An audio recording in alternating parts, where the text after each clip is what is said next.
Hello नमस्कार प्यारे बच्चों, आप सभी का स्वागत है आपके अपने प्यारे से परिवार अवतार स्टडी क्लासेस पे। तो बच्चों, आज हम पढ़ेंगे प्रश्नावली 5.1। इससे पहले इस लेसन के इंट्रोडक्शन की वीडियो ऑलरेडी यूट्यूब पे डाल दी गई है, आप लोग जाकर देख सकते हैं। इसका लिंक डिस्क्रिप्शन बॉक्स में दिया गया है। यदि आप इस वीडियो तक आ गए हैं और अगर चैनल से आप लोग जुड़ गए हैं तो प्रॉपर सारे लेसन की वीडियो आती रहेंगी और सारे लोग उसको देखते रहेंगे। तो सबसे पहले क्वेश्चन क्या है हमारा प्रश्नावली 5.1 में, निम्नलिखित स्थितियों में से किन स्थितियों में संबद्ध संख्याओं की सूची एपी है और क्यों।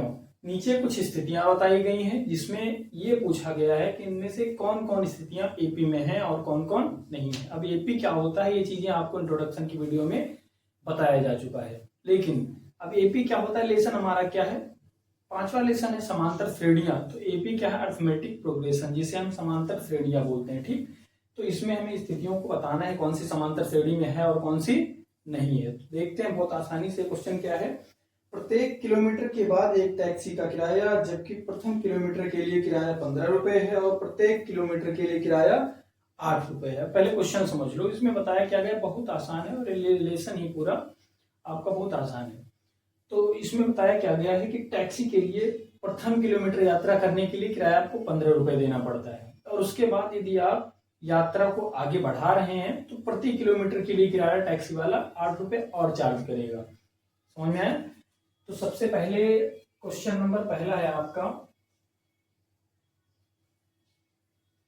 प्रथम किलोमीटर के लिए किराया क्या है, प्रथम किलोमीटर के लिए किराया आपका है 15 रुपए।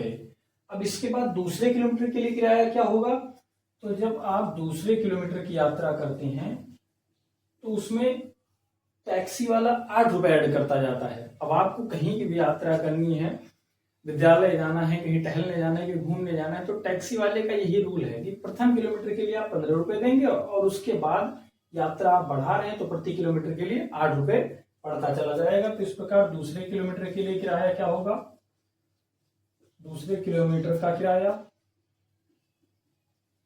तो दूसरे किलोमीटर का जो किराया होगा वो 15 में 1 किलोमीटर का और जुड़ जाएगा। अब दूसरे किलोमीटर का 8 है तो 15 + 8, इस प्रकार आपका ये 23 रुपए हो जाएगा।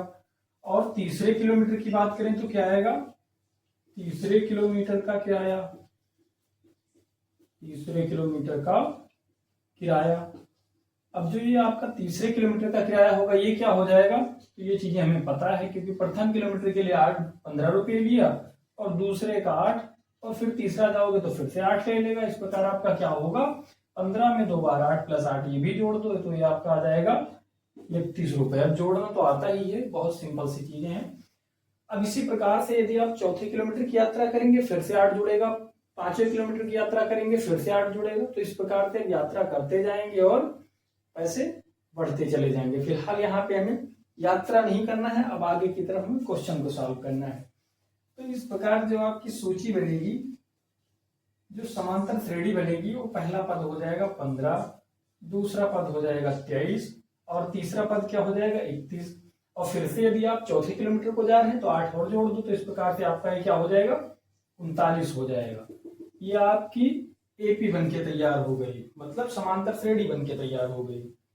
अब हमें बताना था कि एपी में है या नहीं है, तो इसके लिए क्या करोगे, आपको सार्वांतर ज्ञात करना होगा। क्या ज्ञात करना होगा, सार्वांतर। तो सार्वांतर को हम डी से प्रदर्शित करते हैं, जिसको कॉमन डिफरेंस इंग्लिश में बोला जाता है। तो D1 बराबर, ये आपका सूत्र होता है A2 - A1। ये इंट्रोडक्शन की वीडियो में ऑलरेडी स्पष्ट रूप में बताया गया है, आप लोग जाकर डिस्क्रिप्शन बॉक्स में लिंक दिया गया है, देख सकते हैं। A2 यहाँ पे क्या है आपका, जो दूसरा पद होता है ये A2 होता है, A1 क्या है, प्रथम पद है। अब हम जब दूसरे पद में प्रथम पद को घटाते हैं तो क्या मिलता है, 8 मिल जाता है। तो पहला सार्वांतर आपका 8 आ गया। दूसरा सार्वांतर क्या होगा, दूसरा सार्वांतर होगा A3 - A2। अब A3 क्या है, तो आपका तीसरा पद बताओ क्या है, 31 है। और दूसरा पद क्या है, तो ये आपका 23 है। यदि हम 31 में 23 को घटाएं तो कितना बचेगा, तो सर फिर से ये आपका 8 बच जाएगा। अब दोनों सार्वांतर बराबर आ रहे हैं, है ना। जो D1 है ये D2 के बराबर आ रहा है, तो लिख देना है, चूंकि D1 बराबर D2 है इसलिए यह सूची जो सूची को हम लोग हल कर रहे हैं, यह सूची एपी में है। यहाँ पे सूची कोई नाम नहीं है, यह समांतर श्रेणियों की सूची है। अब हम लोग चलते हैं दूसरे क्वेश्चन की तरफ। तो अब इसको इरेज कर दिया जाए। नेक्स्ट दूसरा क्वेश्चन क्या है, किसी बेलन में उपस्थित हवा की मात्रा जबकि वायु निकालने वाला पंप प्रत्येक बार बेलन की शेष हवा का 1/4 भाग बाहर निकाल देता है। अब क्वेश्चन समझो क्या। तो एक बेलनाकार वस्तु है जिसके अंदर हवा भरा हुआ है। अब उसमें एक पंप लगाया गया है जो प्रत्येक बार पंप करने पर शेष उपस्थित हवा का 1/4 भाग बाहर निकाल देती है। ठीक, अब जो कुल हवा है उसका 1/4 भाग पहली बार निकालेगा, फिर से पंप करोगे, जो शेष हवा बची थी उसका 1/4 भाग बाहर निकाल दिया जाएगा। इस प्रकार ये प्रक्रिया निरंतर चलती रहेगी। तो ये हमें बताना है कि यह सूची एपी में होगी या नहीं होगी। तो सबसे पहले क्वेश्चन में कहा क्या है, किसी बेलन में उपस्थित हवा की मात्रा जबकि वायु निकालने वाला पंप 1/4 भाग बाहर निकाल देता है। भैया हमें जब मात्रा पता होगी उसकी तब तो 1/4 भाग बाहर निकाल दोगे। तो हमें मात्रा नहीं पता है तो क्या करेंगे, हम सबसे पहले उसकी मात्रा को मानेंगे। अब क्या मानोगे, तो मात्रा जो होती है वो कहीं ना कहीं जिस वस्तु में हवा उपस्थित है उस वस्तु के आयतन के बराबर हवा की मात्रा होगी, है ना। तो इसलिए हम क्या करेंगे, उसके आयतन को मानेंगे। क्या मानोगे, बर्तन में उपस्थित हवा बराबर बर्तन में उपस्थित हवा बराबर V है। हमने मान लिया कि माना बर्तन में उपस्थित हवा बराबर V है। तो प्रथम बार जब आप पंप करोगे तो कितनी हवा बाहर निकलेगी, तो प्रथम बार पंप करने पर बची हवा बराबर,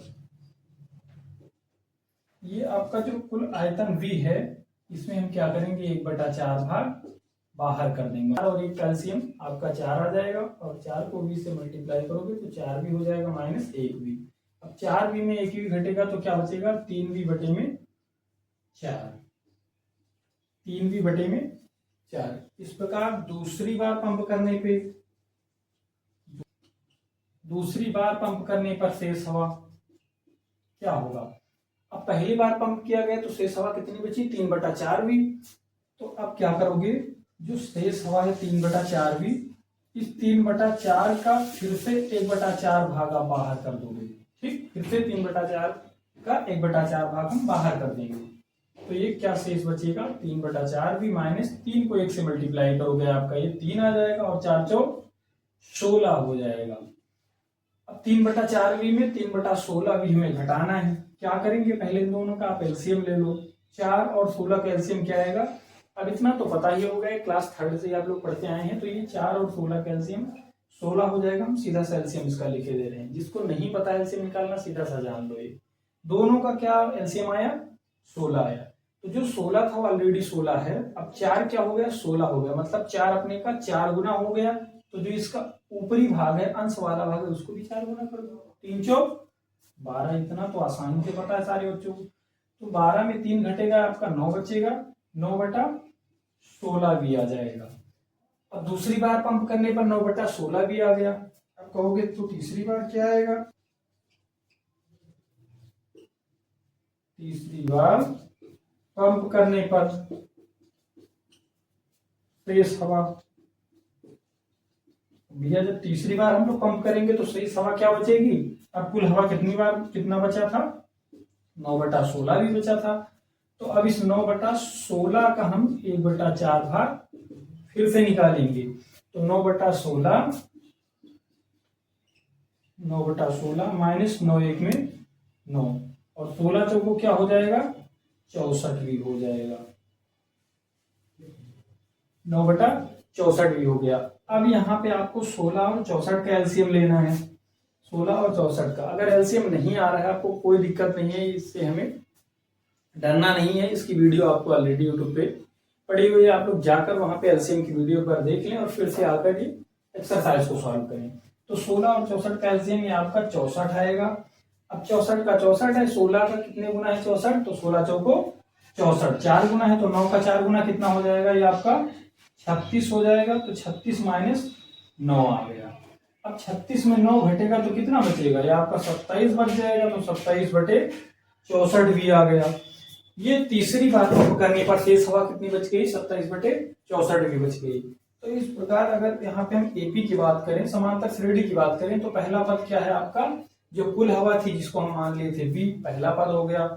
दूसरी बार जब पंप कर रहे थे तो 3/4 शेष हवा बच रहा था, और दूसरी बार 9/16 बच रहा था, और फिर क्या बचा आपका 27/64 भी बच गया।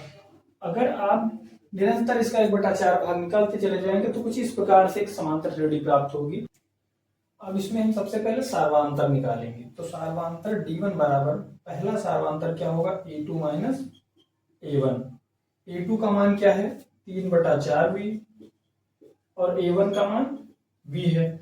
अब 3/4V में जब आप V घटाओगे, नीचे 1 ले लो, यहाँ पे हर का मान कुछ नहीं है, इसका एलसीएम ले लो, 4 का एलसीएम 4 आ जाएगा, और ये आपका 3V हो जाएगा, माइनस 4 को V से गुणा करोगे 4V हो जाएगा। जब 3V में 4V घटेगा तो -V बचेगा बटे में 4।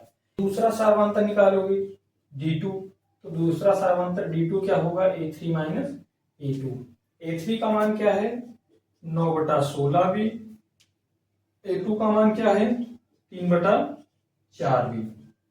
16 और 4 का एलसीएम लेंगे तो आपका 16 आ जाएगा। अब 16 का 16 है यहाँ पे, तो 9 का आपका ये 9V ही रहेगा, माइनस 4 का 4 गुना 16 हो गया, तो 3 का 4 गुना क्या हो जाएगा, 3 चौक 12V। अब अगर आप 9V में 12V को घटाएंगे तो क्या बचेगा, -3/16V। तो पहला सार्वांतर और दूसरा सार्वांतर क्या यहाँ पे बराबर हैं, तो अगर हम पहले सार्वांतर को देख रहे हैं तो ये आ गया -V/4, और दूसरा सार्वांतर -3/16 आ गया। तो इस प्रकार D1 बराबर D2 के नहीं है, इसलिए यह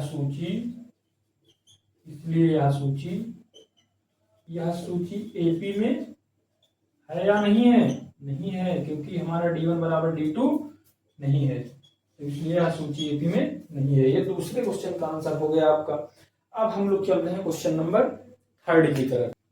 तो अब तीसरा क्वेश्चन क्या है आपका, प्रत्येक मीटर की खुदाई के बाद एक कुआं खोदने में आई लागत, जबकि प्रथम मीटर खुदाई की लागत 150 रुपए है, और बाद में प्रत्येक मीटर खुदाई की लागत 50 रुपए बढ़ती जाती है। इसमें बताया क्या गया है क्वेश्चन में कि कुआं खुदवाया जा रहा है, जिसको प्रथम मीटर मतलब पहले मीटर की खुदाई के लिए 150 रुपए दिए जा रहे हैं, और उसके बाद प्रत्येक किलोमीटर खुदाई के लिए 50 रुपए बढ़ते चले जाएंगे। मतलब आप 2 किलोमीटर खुदाई करवाएंगे तो 150 तो 1 किलोमीटर के लिए हुआ, और दूसरे किलोमीटर के लिए 50 और एक्स्ट्रा पड़ेगा।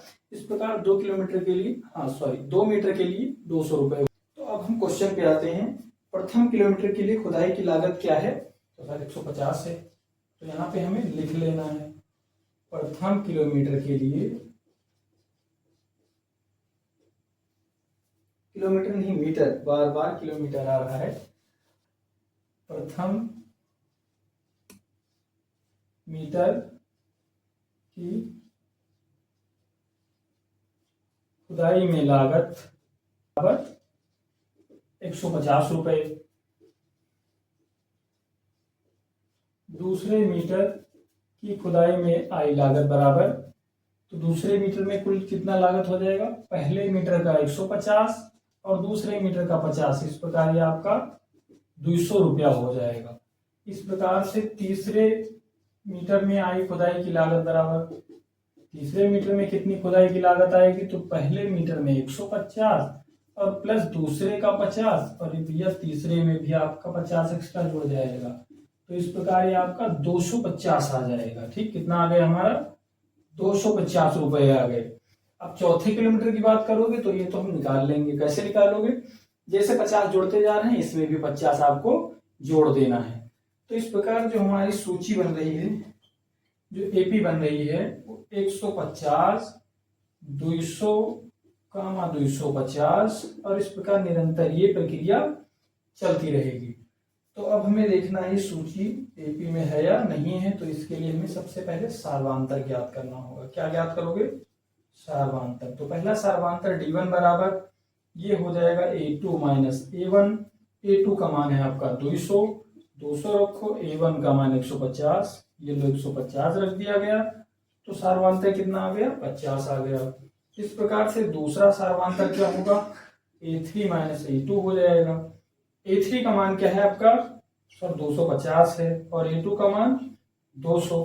तो यदि 250 में 200 घटाओगे तो ये तो छोटे बच्चे भी बता देंगे 50 आएगा। तो ये आपका सार्वधारिक D1 बराबर D2 आपस में बराबर हैं, इसलिए यह सूची एपी में है। ये आपका फाइनल आंसर हो गया सूची एपी में।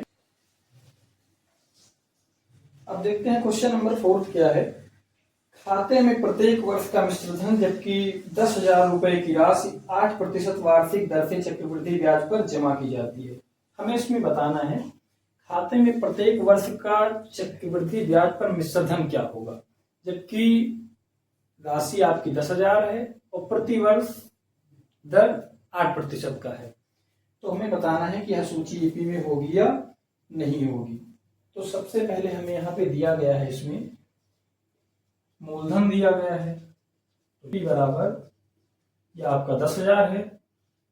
दर की बात करें तो दर यहाँ पे रेट कितना है, रेट आपका 8% है। हमें बताना है सूची एपी में है या नहीं है। तो इसके प्रत्येक वर्ष का मिश्र धन पहले ज्ञात करेंगे, यही हमसे क्वेश्चन में बताया गया है। तो यहाँ पे लिख लो प्रथम वर्ष का मिश्र धन।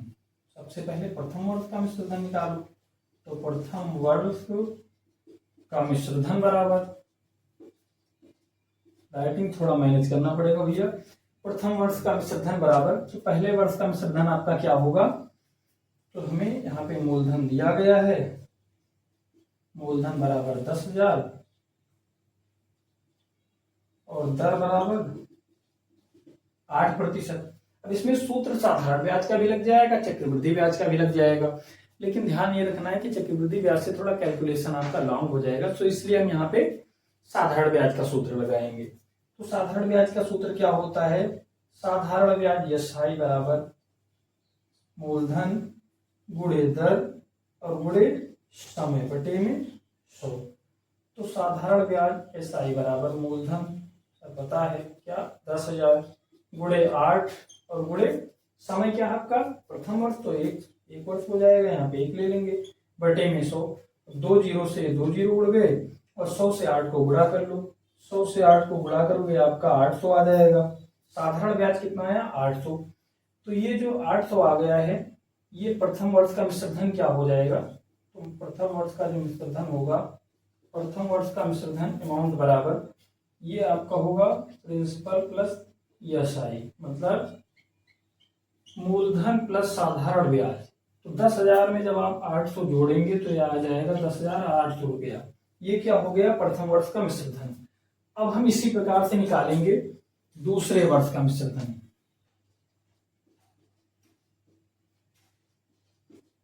दूसरे वर्ष का मिश्र धन, दूसरे वर्ष का मिश्र धन क्या होगा, सेम वही कार्य करना है, लेकिन यहाँ पे हमें थोड़ा सा ध्यान देना है। जो मूलधन प्रथम वर्ष के लिए था वो मूलधन आपका दूसरे वर्ष में नहीं होने वाला है, क्योंकि ये आपका चक्रवृद्धि ब्याज है, इसलिए जो प्रथम वर्ष का मिश्र धन है वो आपका दूसरे वर्ष का मूलधन हो जाएगा। तो ये आपका 10,800 रुपये मूलधन हो गए, और दर क्या है, तो दर निरंतर आपकी 8% बनी हुई है, 8%। अब इसका साधारण ब्याज क्या आएगा सर, तो इसका साधारण ब्याज हो जाएगा 10,800 और गुणे दर से गुणा करो, समय 1 पर बटे में 100। सेम वही कार्य करना है, 2 जीरो से 2 जीरो कट गए, 1,008 को 8 से गुणा कर देना है। तो अब गुणा सीधा सा इसको कर लो, 8 अठाई 64, 64 का हम यहाँ पे 4 लिख दिए, 8 जीरो में 0 तो 6 लिख दिए, 8 जीरो में 0 यहाँ पे आप 0 लिख दो, 8 1 में 8, तो ये आपका कुल कितना आ गया 864 आ गया। ओ 1 जीरो एक्स्ट्रा हो गया था यहाँ पे, कोई बात नहीं, ये 864 रुपये आ गया। तो अमाउंट क्या होगा, तो कुल अमाउंट जो आपका प्रिंसिपल गुणे SI हो जाएगा। प्रिंसिपल क्या है 10,800 है और प्लस साधारण ब्याज 864 है, जब आप जोड़ देंगे तो क्या आ जाएगा, 11,664 रुपये हो जाएगा। ये आपका दूसरे वर्ष का मिश्र धन आ गया। इसी प्रकार से तीसरे वर्ष का निकाल लो, तीसरे वर्ष का मिश्र धन। तीसरे वर्ष का मिश्र धन आप लोग निकाल कर वीडियो को पॉज करके फिर कमेंट बॉक्स में कमेंट करके बताओ। तीसरे वर्ष का मिश्र धन क्या आएगा, तीसरे वर्ष का मिश्र धन हो जाएगा यस आई बराबर सेम सूत्र P इंटू आर इंटू 3 बटे में 100। तो यस आई बराबर प्रिंसिपल कितना है, तो ये जो दूसरे वर्ष का मिश्र धन है ये आपका तीसरे वर्ष का मूलधन हो जाएगा। यहाँ पे जो मूलधन होगा वो 11,664 हो जाएगा और दर आपकी पुरानी भी 8% ही रहेगी। तो ये हो गया आपका 11,664 गुणे 8 गुणे 1 बटे में 100 हो गया। अब 100 को काटो, कट जाएगा, ये बिल्कुल कट जाएगा। 2 चौको 2 चौके 8 और 25 चौके 100 हो जाएगा। अब 25 से कटेगा, फिलहाल अभी तो नहीं कट रहा है तो गुणा कर लो पहले। 2 चौके 8, 2 छक 12 के 2 हासिल है 1, 2 एकम 2 और 1 आपका 3 हो जाएगा। 2 1 में 2 हो जाएगा। इस प्रकार आपका क्या आ गया, 2 चौके 8, गुणा गलत हो गया भाई यहाँ पे। 2 चौके 8 का 8 हो गया, 2 छक 12 के 2 हो गया, हासिल 1 हो गया, बिल्कुल सही। और 2 छक 12 1 13 हो जाएगा, 13 के 3 हासिल है 1, 2 1 में 2, बिल्कुल सही है। और ये क्या आपका 3 हो जाएगा, हाँ ये गलती हुई थी, 3 हो गया, 2 1 में 2 हो गया। तो 23,328 आ गया और बटे में 25। अब 25 से इसको काटो, नहीं कटेगा क्योंकि 25 से 23 छोटा है। क्या करेंगे हम, 3 अंक ले लो। तो ये 3 अंक पे अगर आप ध्यान दोगे तो ये 233 हो जाएगा। 25 9 कितना होता है, 225, 9 बार में कट गया, बचेगा कितना, 225 घटाओगे तो आपका 233 है। इस प्रकार ये आपका 8 बच जाएगा। 8 हो गया, लास्ट का 2 लोगे 82 हो जाएगा। तो 25 या 75 और 82 में जब 75 घटाओगे तो आपका ये 7 बच जाएगा। लास्ट में 8 है तो 78 हो गया। तो 25 फिर से 75 हो जाएगा। 25 के 75 फिर 3 बच जाएगा। दशमलव लगाओगे, अब 3 में दशमलव लगने पे 0 बढ़ जाएगा। तो 25 से कम 25, फिर यहाँ से 25 घटाओगे तो ये आपका ये 5 बचेगा, दशमलव लगाए 0 बढ़ जाएगा, 25 दूना 50 हो जाएगा। तो क्या आ गया, 933.12। तो मिश्रधन क्या हो जाएगा, ये तो साधारण ब्याज आएगा। मिश्रधन अमाउंट बराबर क्या हो जाएगा, तो प्रिंसिपल प्लस साधारण ब्याज। प्रिंसिपल क्या है, तो इसका तो प्रिंसिपल 11,664 था, रख दो 11,664 और प्लस 933.12 जोड़ लो इसको। अब जोड़ने में क्या है, यहाँ पे तो दशमलव है, यहाँ पे दशमलव नहीं है, कोई दिक्कत नहीं, दशमलव को आप भूल जाओ, साधारण संख्याओं को जोड़ो। 4 3 7 हो गया और यहाँ पे 6 3 9 हो गया और 9 6 15 हो गया। 15 के 5 हासिल है 1 और 1 1 2 हो जाएगा और 1 का 1 रहेगा। इस प्रकार क्या आ गया, 12,597 आ गया। 97 दशमलव के बाद 1 2 था, 1 2 1 2 यहाँ पे। तो ये आपका तीसरे वर्ष का मिश्रधन आ गया। अब हमें बताना है कि यह सूची एपी में होगी या नहीं होगी, तो यहाँ पे थोड़ा सा स्पेस बच रहा है, हम लोग इसी में जान लेते हैं इसको। एपी क्या हो जाएगी, तो प्रथम वर्ष का मिश्रधन कितना आया था, 10,800। 10,800 का हमारा दूसरे वर्ष का मिश्रधन, दूसरे वर्ष का मिश्रधन 11,664। तीसरे वर्ष का मिश्रधन क्या है, तो 12,597.12।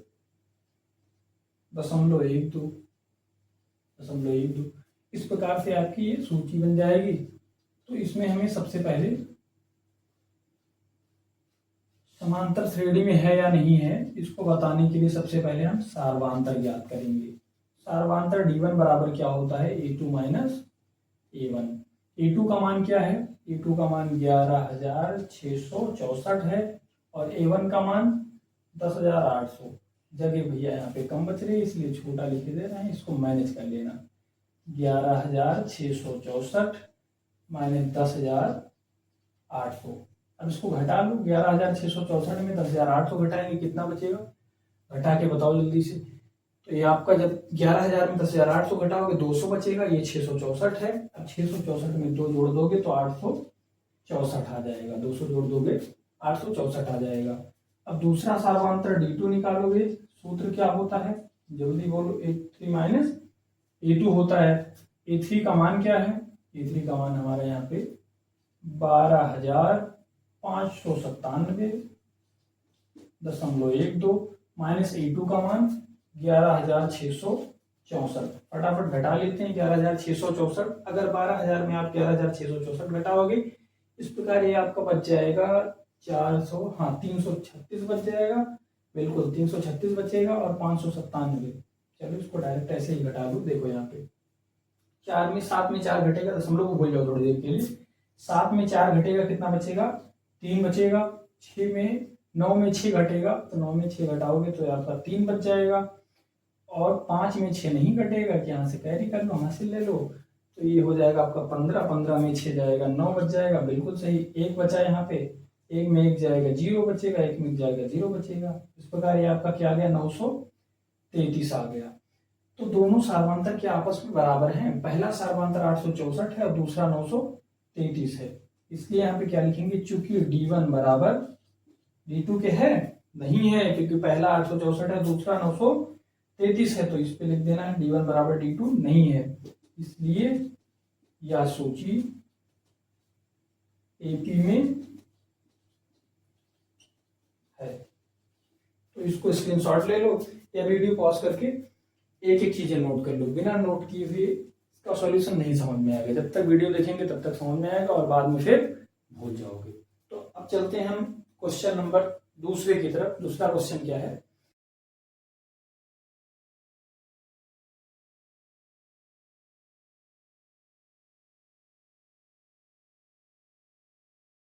दूसरा क्वेश्चन दिया हुआ है, दी हुई AP के प्रथम 4 पद लिखिए, जबकि प्रथम पद A और सार्वधातुक D निम्नलिखित हैं।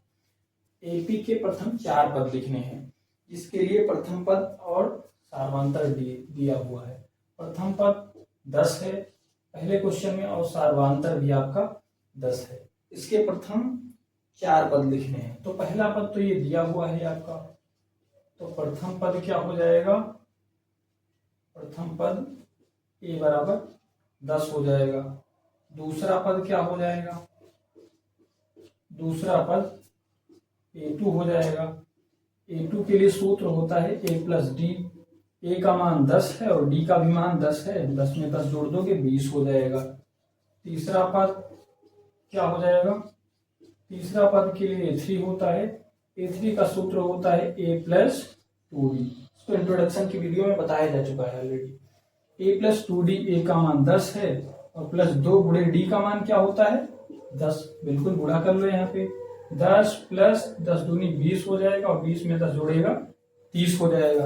अब 4 पद कहा था, तो चौथा लिख लो यहाँ पे, लिख लो यहाँ पे चौथा पद। चौथा पद हो जाएगा A4। तो A4 के लिए सूत्र हो जाएगा 8 प्लस 3D। A का मान 10 प्लस 3 गुणे D का मान 10। 10 प्लस 10 3 30 हो जाएगा। इस प्रकार ये आ गया चौथा पद 40। तो यही हमें लिखना था। प्रथम पद 10 हो गया, दूसरा पद 20 और तीसरा 30 और चौथा 40। ये हो गया आपका दूसरे क्वेश्चन का पहला पार्ट। अब दूसरा इसमें क्या है, दूसरे में प्रथम पद है -2 और D का मान है 0। प्रथम पद है -2 और D का मान है 0। तो प्रथम पद हमारा -2 हो गया और दूसरा पद A2 बराबर क्या हो जाएगा, A प्लस D हो जाएगा।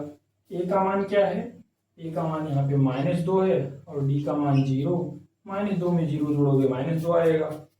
तीसरा पद क्या होगा, तीसरा पद A3 हो जाएगा। A3 के लिए सूत्र होगा A प्लस 2D। A का मान -2, 2 गुणे D का मान 0 होता है। अब 2 को 0 से गुणा करोगे तो 0 ही आएगा। इस प्रकार बचेगा आपका -2।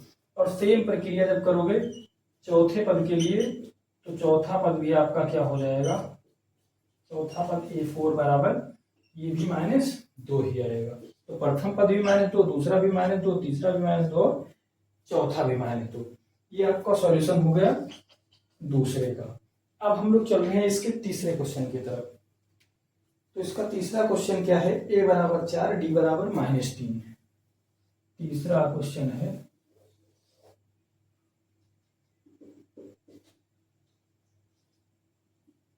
a बराबर 4 और d बराबर -3। इसको आप लोग तुरंत सॉल्व करके अभी कमेंट बॉक्स में इसका आंसर दो, ये होमवर्क रहेगा आपका। और चौथा क्वेश्चन हम लोग सॉल्व कर रहे हैं। चौथा क्वेश्चन क्या है, a बराबर -1.25, d बराबर 0.25। a बराबर -1.25 और d बराबर -0.25। अब इसको बताना है, हाँ, इसके प्रथम 4 पद बताने हैं। तो प्रथम पद तो दिया हुआ है आपको। प्रथम पद a1 बराबर -1.25 और दूसरा पद a2 बराबर a प्लस डी हो जाएगा। a का मान -1.25, d का मान -0.25 हो जाएगा। अब यहाँ पे प्लस माइनस का गुणा माइनस हो जाएगा, तो -1.25 प्लस नहीं, यहाँ पे आपका माइनस हो जाएगा, तो -0.25। जब जोड़ दोगे तो आ जाएगा -1.5, क्योंकि 0.25 जोड़ेंगे तो ये पूरा 5 बना लेंगे, समझ में आया। तो -1.5 आ गया। इस प्रकार से तीसरा पद निकालोगे तो क्या आएगा, जो तीसरा पद होगा वो होगा a प्लस 2d। a का मान -1.25 और +2 इंटू डी का मान क्या है, -0.25 गुणा कर लो तो क्या हो जाएगा, यहाँ पे -1.25 और प्लस जब 2 -0.25 से गुणा करेगा तो क्या हो जाएगा, 25, 2 में 50, ये हो जाएगा आपका, और प्लस माइनस माइनस ये हो जाएगा 0.5। तो जब -1.25 नहीं 0.5 जुड़ेगा, क्योंकि समान चिन्ह में है, तो आ जाएगा -1.75। ये आपका तीसरा पद हो गया। जो चौथा पद होगा, चौथा पद क्या हो जाएगा, a4 बराबर a प्लस 3d। इसमें मान रखिए, इसको आप लोग स्वयं कर लेना, क्योंकि यहाँ पे स्पेस नहीं बच रहा है। तो -1.25 और +4 गुणे डी का मान क्या है, -0.25। अब इसको गुणा कर लो, चलो यहाँ पे गुणा कर ले रहे हैं, तो ये हो जाएगा -1.25।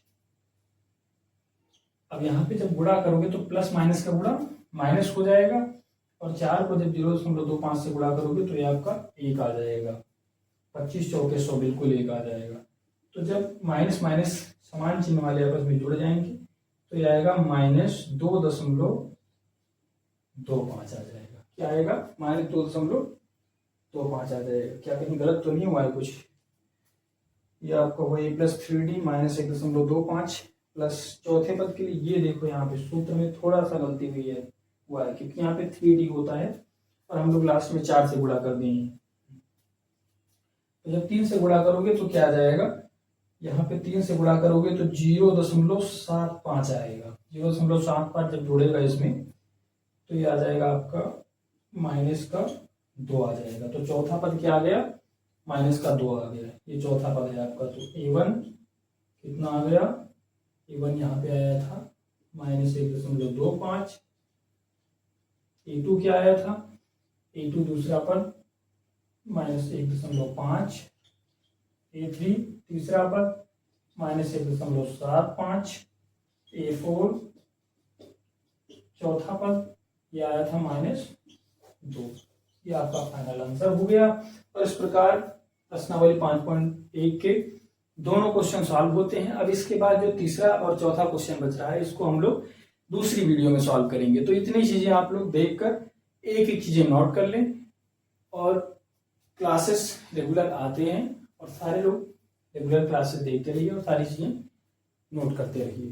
तो आज के लिए हम लोग यहीं तक रखते हैं, लेकिन हाँ आप लोग निरंतर मेहनत करते रहिए, क्योंकि जो रंग बदलने वाले लोग हैं इनको वक्त बदल कर दिखाना है। तो हमें मेहनत निरंतर करते रहना है, बोर्ड एग्जाम के लिए प्रॉपर प्रिपरेशन अपनी तैयारी करते रहना है। तो आज के लिए यहीं तक रखते हैं, मिलते हैं फिर किसी नेक्स्ट वीडियो में, तब तक के लिए